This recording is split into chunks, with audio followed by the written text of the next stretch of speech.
MUI didegradasi. Saksikan videonya.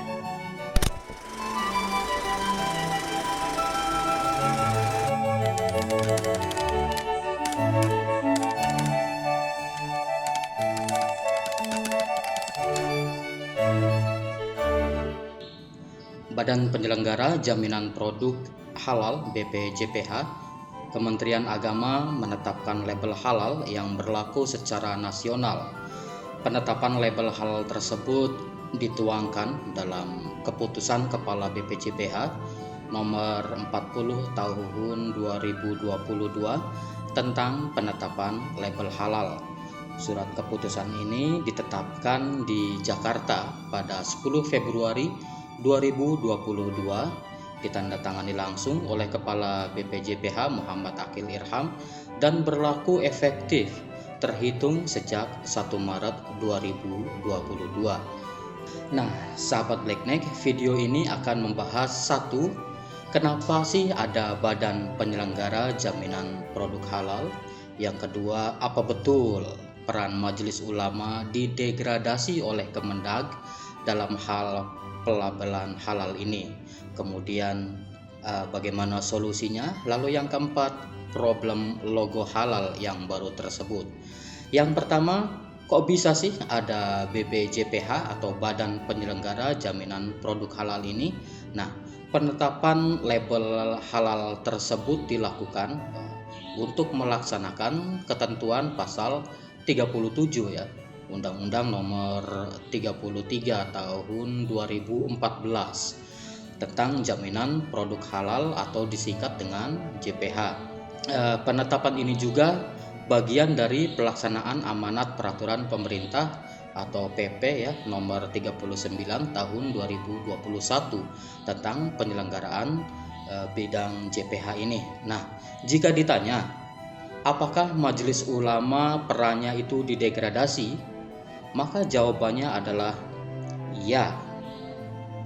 Perhatikan peraturan pemerintah Republik Indonesia nomor 39 tahun 2021 tentang penyelenggaraan bidang jaminan produk halal.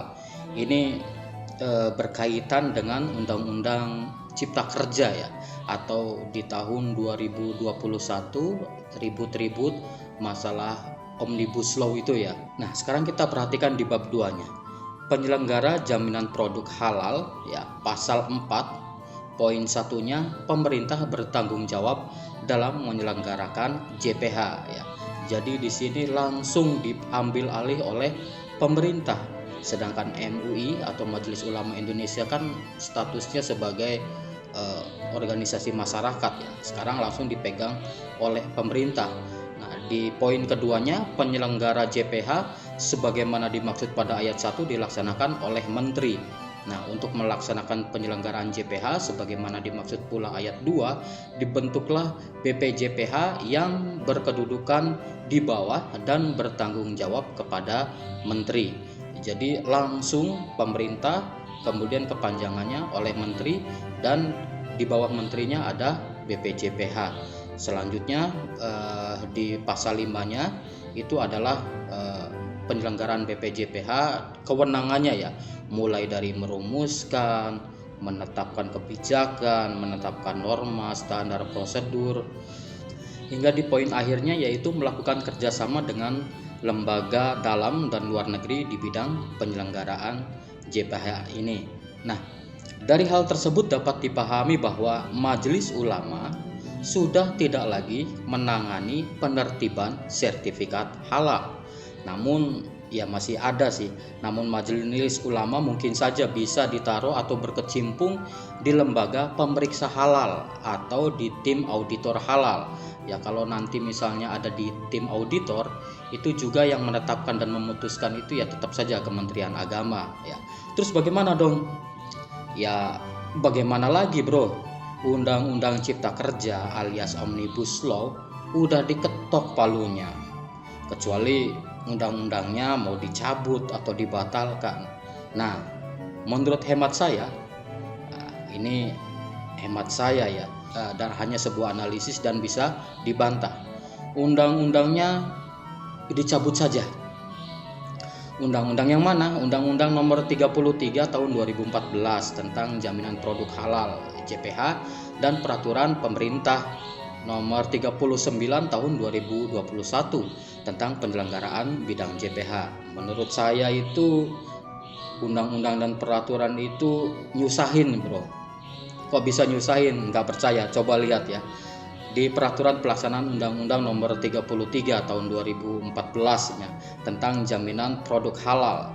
Lihat di bab 1, ketentuan umumnya di pasal 1. Di pasal 1 poin kedua, produk adalah barang dan atau jasa yang terkait dengan makanan, minuman, obat, kosmetik, produk kimiawi, produk biologi, produk rekayasa genetik, serta barang gunaan yang dipakai, digunakan atau dimanfaatkan oleh masyarakat.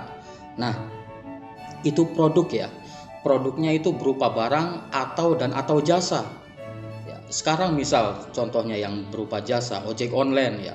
Ojek online juga udah harus pakai label halal. Rokok juga ada label halalnya. Tukang sate, tukang ketoprak, tukang lotek, tukang gado-gado ada label halalnya nanti. Walaupun logika kita sih mengatakan bahwa masa iya sih ojek online itu haram, ya undang-undangnya cabut saja ya, mending gantinya itu ngasih label haram daripada ngasih label halal ya. Itu berat ya, kerjaannya banyak kalau ngasih label halal, tapi kalau ngasih label haram itu kerjanya dikit. Tapi kenapa terus ngutik-ngutik label halal? Jangan-jangan nih ya, jangan-jangan cuannya banyak, bro, untuk ngasih label halal. Nah, sekarang saya mau beralih ke problem logo halal yang baru. Sebelumnya kita perlu mengerti bahwa logo halal MUI yang lama juga masih bisa ya digunakan dalam jangka 5 tahun terhitung sejak peraturan pemerintah ini diundangkan. Nah, sahabat Blackneck, sekarang kita beralih ke problem logo halal yang baru ini. Sedikit mengkritisi tentang logo halal yang baru. Yang pertama, warnanya. Kok warnanya ungu ya? Unyu-unyu dan cenderung terong-terongan. Tapi ya nggak apa-apa sih, masalah warna sih ya sah-sah saja, mau pakai warna ungu, hijau, merah, kuning, bebas saja ya. Nah, sekarang saya mau ke bentuknya. Bentuknya kok bentuk wayang, nggak sentra Java banget, nggak ya. Sah saja pakai wayang karena memang wayang sudah diputuskan menjadi warisan nenek moyang Indonesia. Jadi seluruhnya ya mewakili Indonesia, nggak Jawa saja. Adalah logo halal MUI yang lama. Logo halal yang lama dan pindah menjadi logo MUI yang baru ini. Kalau secara kaligrafi atau secara hot dia masuk kategori kaligrafi kufi, sama dengan yang ini kufi ya, masuk varian kufi. Ini juga ya, dan ini al-hot al-kufi atau kaligrafi kufi. Hot itu artinya garis ya. Nah, sekarang kita akan membahas logo halal yang baru. Yang pertama, ini huruf H. Huruf H-nya ini cenderung ada garisnya. Dia akan seperti mirip dengan huruf H, dan yang akhir huruf harusnya lam, harusnya mirip dengan yang ini. Tapi seperti huruf kaf. Jika salah, jika ini H, ini kaf, maka akan mempunyai bunyi halakun. Halakun bahasa Arab artinya menjadi kehancuran. Jadi ini mumpung masih bisa direvisi, tolong diperbaiki yang huruf H ini dan ini juga. Karena huruf H dalam kaligrafi kufi itu tegas ya. Contoh nih, ini huruf kho, dia akhirnya begini, mirip dengan huruf H. Kho karena ada titik, jika nggak ada titiknya menjadi huruf H, cukup berakhir di sini.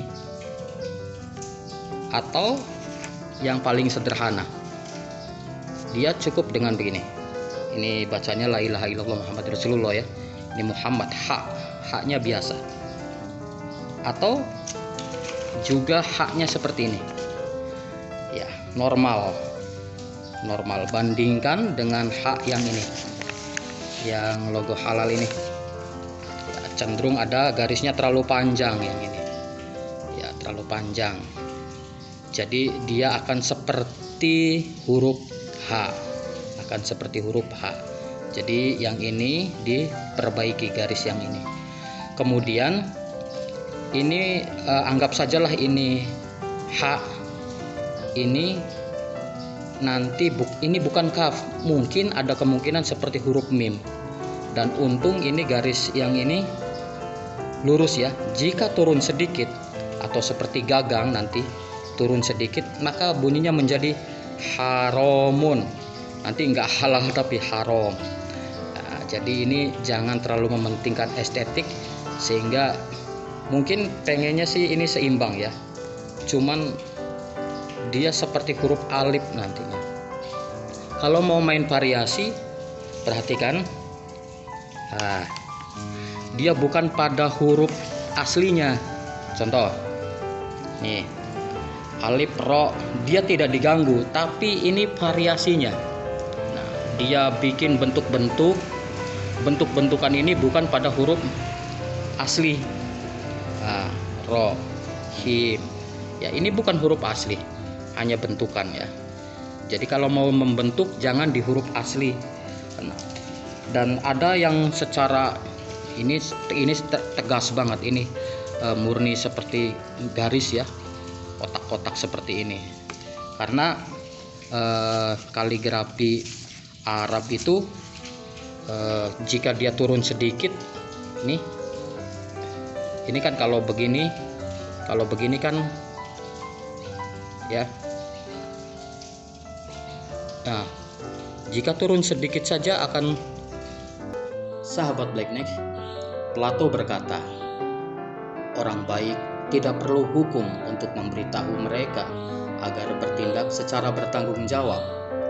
Sementara orang jahat akan menemukan jalan di sekitar undang-undang. Selamat bertemu kembali di video selanjutnya. Peace out.